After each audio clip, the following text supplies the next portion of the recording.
Alright, so I wanted to show off a pedal that I actually picked up off of Facebook Marketplace earlier today that kind of been keeping an eye on, and finally jumped on this one because it was at a price that I could not pass up, and it's the Digitech Hothead Distortion. So most people are probably familiar with the Bad Monkey from this line, which I think I would put this one at the middle because there's like 5 pedals that are all related. There's the Bad Monkey, the Screamin' Blues, the Hothead, the Grunge, and then the Death Metal, which I do have the Death Metal pedal as well, and I've already done a video on.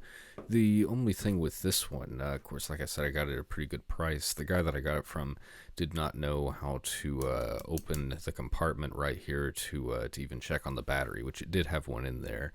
He wasn't familiar with it though. So this little guy right here on either side of the pedal can be popped out with just like a little pencil or something like that. It's pretty easy to get that out.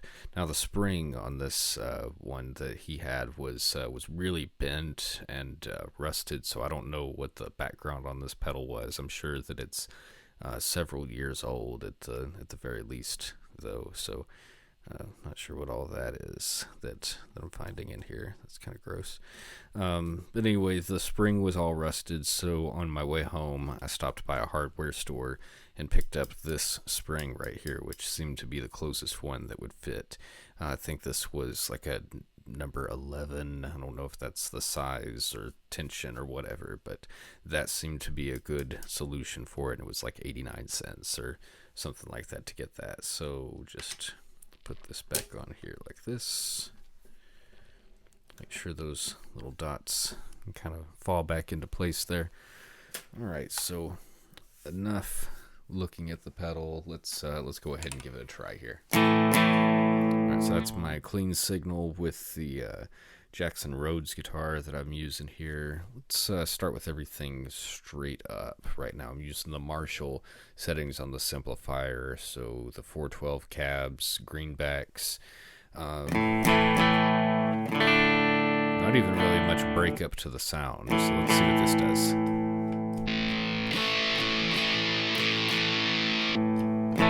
Okay, so for one, I think that unity gain is going to be somewhere, or unity level somewhere around there, like around 2 o'clock or so. I don't know that I would say it's really compressed, but it feels like it is kind of narrow.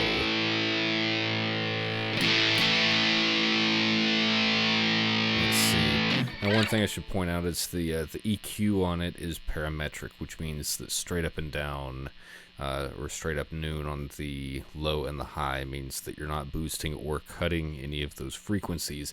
As you turn it to the left, you're going to actually cut the frequencies, so cutting the low, or turn to the right to boost. That does get pretty heavy, pretty fat when you do that. So let's bring that down. We'll kind of set that to taste, but let's go with a high cut, normal highs, high boost. Yeah, that's too much. Alright, so we're just gonna kind of like try to dial it in here.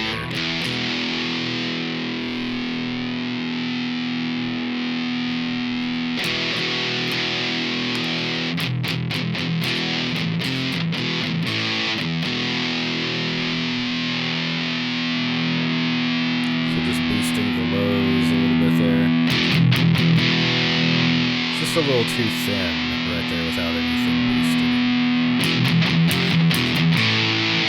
With the highs, I definitely don't want to go that high or anything. Just keep those like here.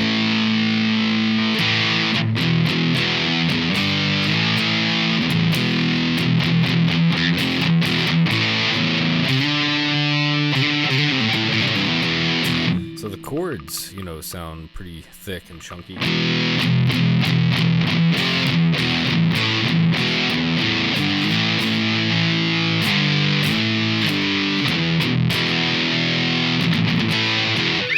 Still might not be like the I guess broadest distortion that I've heard. You know, it's still, I don't know if compressed is the right word for it. It definitely can go all the way up with a level.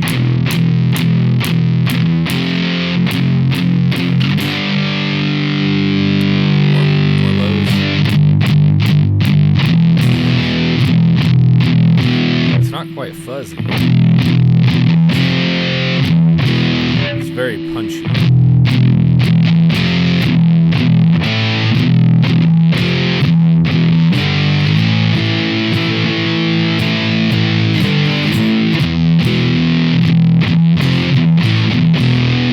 I'm just in standard tuning here.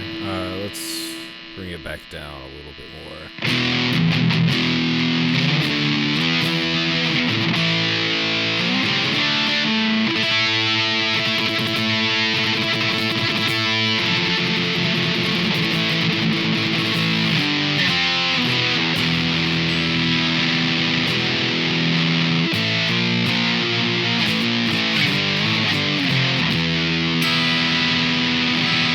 I like that you can still get some clarity in the high notes.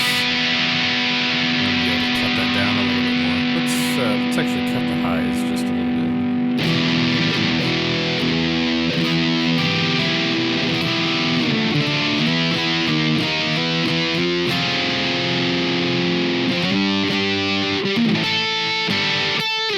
Let's see.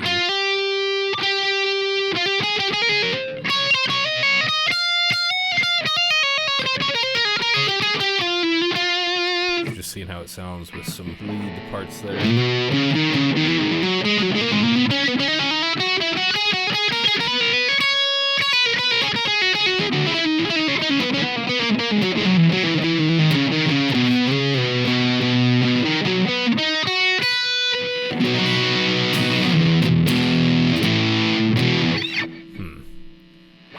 So I'm kind of feeling that this is one of those pedals that's not going to be like super versatile as far as being able to get you a wide range of sounds, but the controls are really more to help you dial each guitar into kind of getting that, you know, distorted sound that you're probably looking for. I'm trying to think of what this is reminding me of, you know, because orange I'm kind of finding is a good color for distortion. I kind of picture orange as being like the color of distortion. I don't know if this is just reminding me of a DS1 or some kind of a metal zone it's closer to, but it has no mid control and definitely no parametric. Well, it's got the parametric EQ on the low and the high, but having that adjustable frequency. Let me grab one here. Having that adjustable mid-frequency right there on that side, I feel like would be a huge benefit to this pedal. I mean, it's still cool what you can do with it, you know, and the sound that you can get there, but is it the best distortion? I don't know. It's pretty cool, though, and definitely, you know, a cool pedal to consider, you know, especially as much as the Bad Monkey has taken off in the last year or so here. I'm definitely going to do some videos where I stack and blend this, probably with some overdrive pedals and a few other things. I've already got plenty of ideas for that, so I'll go ahead and wrap this video up for today. No need to stretch it out too long or anything, but appreciate sticking with the video this long here and everything, and I will see you soon. Thanks.